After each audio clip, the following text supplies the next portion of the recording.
Natalie Chen rushed through the glass doors of Rosewood Bistro, her breath coming in short gasps. 25 minutes late. Her best friend Tessa was going to kill her for ruining this blind date before it even started. The subway had stalled between stations, and by the time she emerged above ground, she was a sweaty mess in her nicest dress. The restaurant made her stomach flip. Crystal chandeliers sparkled overhead, casting warm light on tables draped in cream linens. Well-dressed couples spoke in hushed tones while servers glided between tables like dancers. This was way fancier than anywhere Natalie usually ate. Her teacher salary barely covered rent and student loans, let alone places with cloth napkins. She scanned the dining room, searching for the man Tessa had described. Tall, dark hair, sitting alone.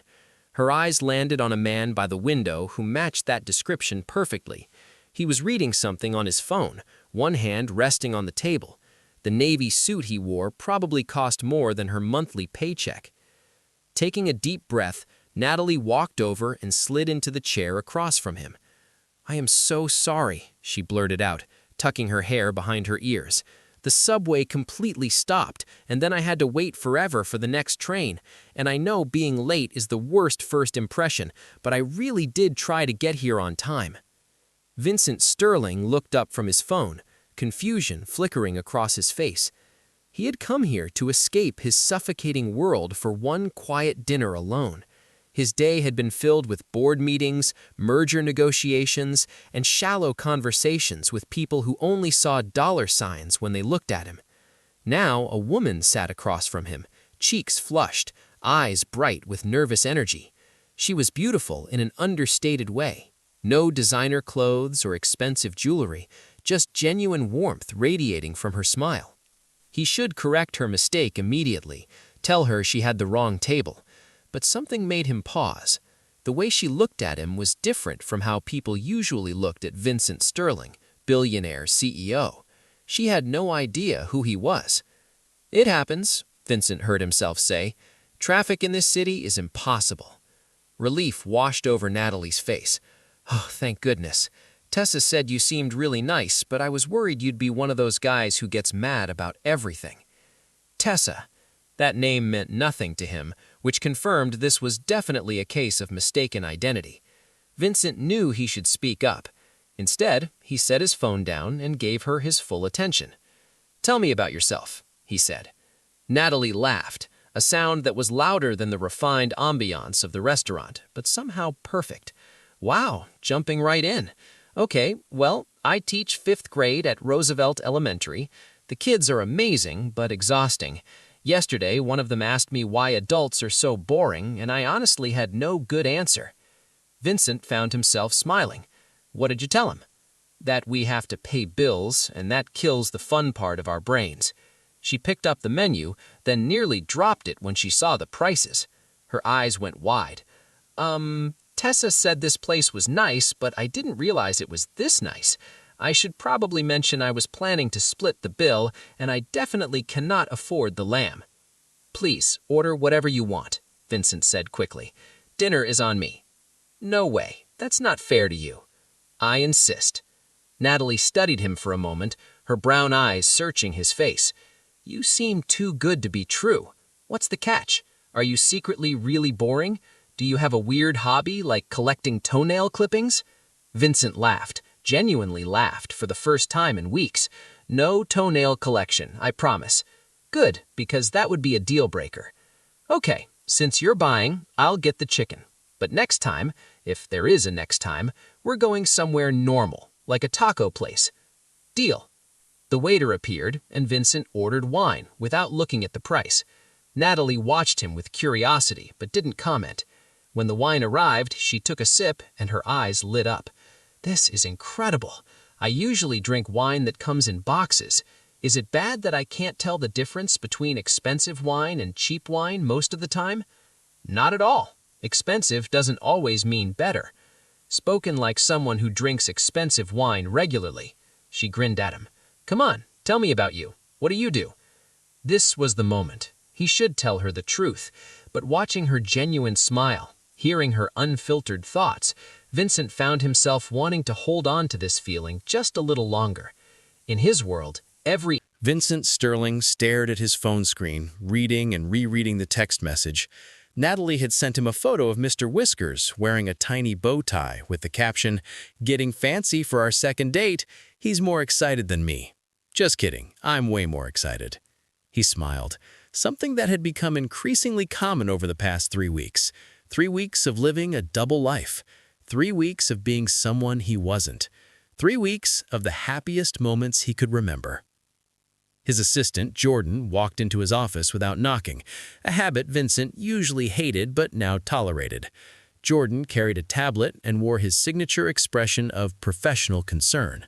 "The Tokyo merger is finalized," Jordan said, setting the tablet on Vincent's desk. "The board wants your signature by end of day. Also, your mother called again, asking why you missed the charity gala last weekend." He signed the documents without looking up. "Tell her I was busy." "Busy with the teacher you've been seeing." Jordan's tone was carefully neutral, but Vincent heard the judgment underneath. "Sir, I have to advise against this. The longer you wait to tell her the truth, the worse it will be." "I know." "Do you? Because you're in deep now. You've been on 5 dates. You're texting her constantly. She thinks you're some middle management guy named Vincent who lives in a modest apartment." Jordan leaned against the desk. "What happens when she finds out you're Vincent Sterling, CEO of Sterling Industries, that your modest apartment is actually a penthouse worth $30 million, that you own half the buildings she walks past every day?" Vincent set down his pen and rubbed his temples. Jordan was right. He knew Jordan was right, but every time he tried to imagine telling Natalie the truth, his stomach twisted into knots. She liked him. Not his money, not his status, not what he could do for her. She liked Vincent the person, the one who laughed at her jokes and listened to her stories about difficult students and remembered that she took her coffee with cream and 2 sugars. "I'll tell her soon," Vincent said quietly. "When?" "Soon." Jordan sighed and picked up his tablet. "Your 2 o'clock is here. The investors from Berlin. They've been waiting 10 minutes. Vincent glanced at his watch and cursed softly. He was supposed to meet Natalie for lunch in an hour. "Push the meeting to tomorrow." "Sir, they flew in specifically for today." "Then tell them something came up. Reschedule it." Grabbed his jacket from the back of his chair. "I have somewhere more important to be." Jordan opened his mouth to protest, but stopped when he saw Vincent's expression. In all his years working for Vincent Sterling, he had never seen his boss prioritize anything over work. Not family, not health, certainly not romance. But something had changed in the past few weeks. Vincent seemed lighter, younger somehow. He smiled at random moments. He left the office at reasonable hours. He was actually living instead of just existing. "Be careful," Jordan said finally. "That's all I'm asking." Vincent nodded and left, his heart already racing at the thought of seeing Natalie again. They met at a small park near her school. Natalie was sitting on a bench, grading papers with a red pen, her hair pulled into a messy bun. She wore jeans and a sweater with a coffee stain on the sleeve. She was perfect. "Hey, stranger," she said, looking up with a grin that made his chest ache. "Ready for the best sandwich of your life?" She had packed them lunch, insisting that he needed to experience real food, not fancy restaurant meals. They sat on the bench together, eating turkey sandwiches and sharing a bag of chips while Natalie told him about her morning. "So Marcus, that's the kid who brought the frog, he brought a petition today signed by the entire class demanding more recess time. A petition. These kids are 10 years old and they organized a petition." She laughed, shaking her head. "I was so impressed I actually brought it to the principal." She was not amused. "Did they get more recess?" "No, but I gave them an extra 15 minutes today, because their initiative deserved recognition." She nudged his shoulder with hers. "I'm a total pushover. They know it too. Last week I convinced them to let them have class outside." Vincent watched her face light up as she talked. She loved those kids. She loved teaching. She poured her heart into a job that paid her barely enough to survive, and she did it with joy. It humbled him. "You're an amazing teacher," he said softly. Natalie blushed, looking down at her sandwich. "Thanks. I try. Though sometimes I wonder if I'm making any difference, you know? Like, will these kids remember me when they're older? Will anything I teach them actually matter? It matters. You matter. She met his eyes, and something passed between them, something deeper than attraction, something that felt dangerously close to love. You're really sweet. How are you still single? Whispered Natalie. Vincent's throat tightened. Because I've been too busy building an empire to build a life. Because everyone who gets close to me wants something. Because I forgot how to be a real person until I met you. Just lucky timing, I guess, he said instead. They finished their sandwiches in comfortable silence, watching pigeons fight over crumbs nearby. Natalie leaned her head on his shoulder, and Vincent felt a peace he had never experienced before. No phones ringing, no deals to close, no one demanding his attention. Just this moment, this woman, this simple happiness.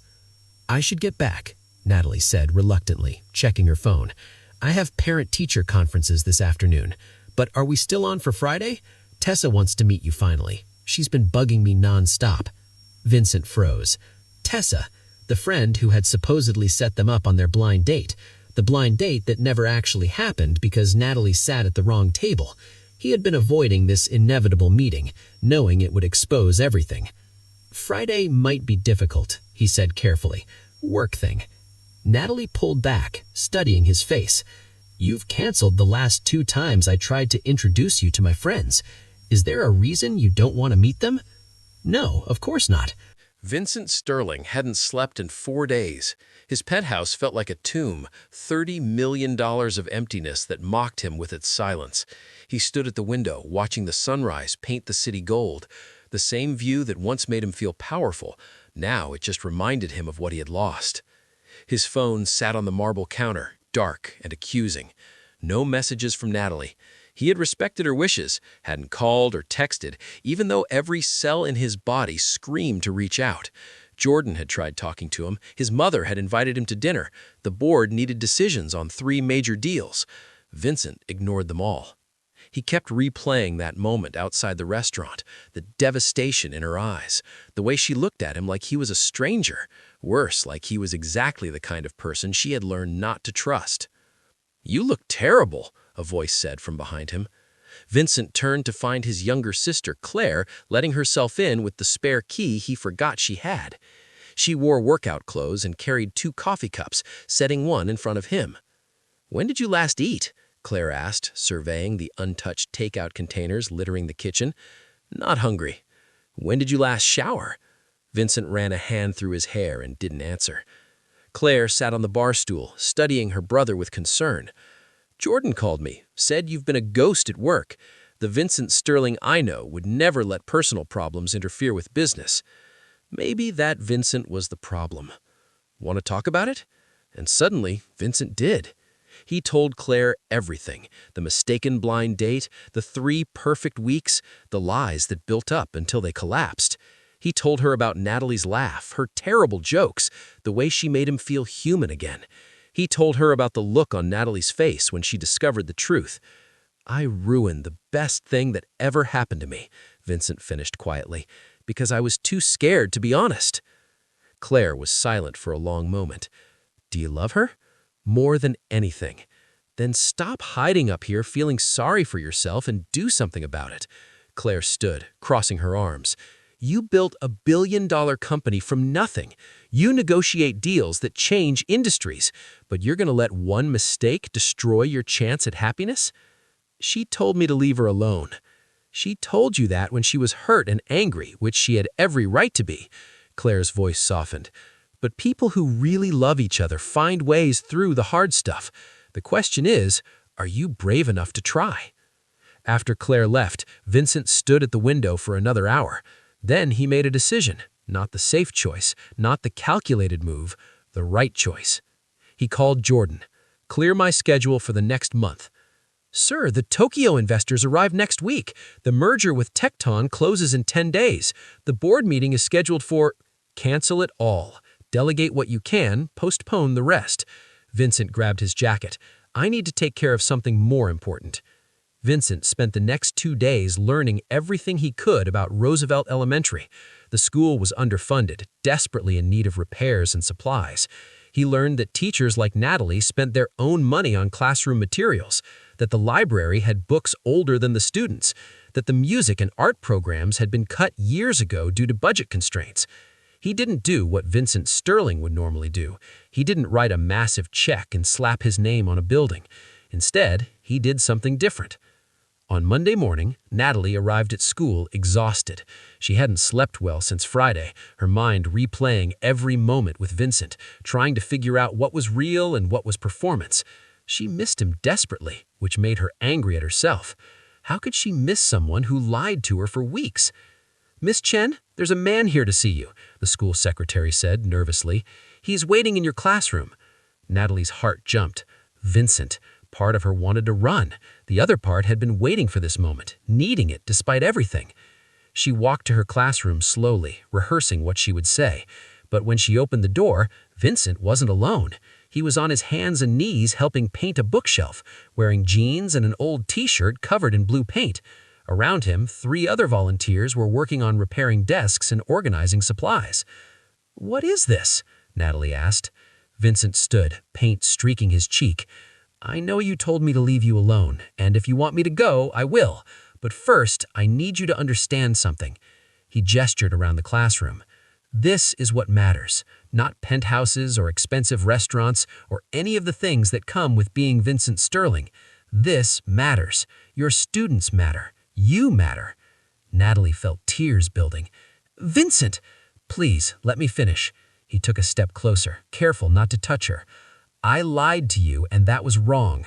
I was a coward who was too afraid to risk losing you by telling the truth. But I'm done being afraid." He pulled out his phone and showed her the screen. "I've resigned as CEO of Sterling Industries effective immediately. I'm staying on the board, but I'm done with the corporate world. I'm done pretending that money and power mean anything without someone to share life with." "You quit your job?" Natalie's voice came out as a whisper. "It was never what I wanted. I built that company because I thought success would make me happy, but it just made me lonely." Vincent's eyes held hers. "These past 2 weeks without you have been the worst of my life. Not because I lost access to someone, because I lost you, your laugh, your stories, the way you see the good in people. That's what I want." "I don't understand what you're doing here." "I'm volunteering. Starting today, every Monday, Wednesday, and Friday, I'll be here helping however the school needs. Painting, fixing things, reading to kids, whatever you need. Not as Vincent Sterling, billionaire, just as Vincent, someone who wants to make a difference in the way that really matters." Natalie looked around the classroom, seeing the fresh paint, the repaired furniture, the new supplies stacked neatly on shelves. "You did all this?" "I had help, and there's more coming. Not donations with my name on them,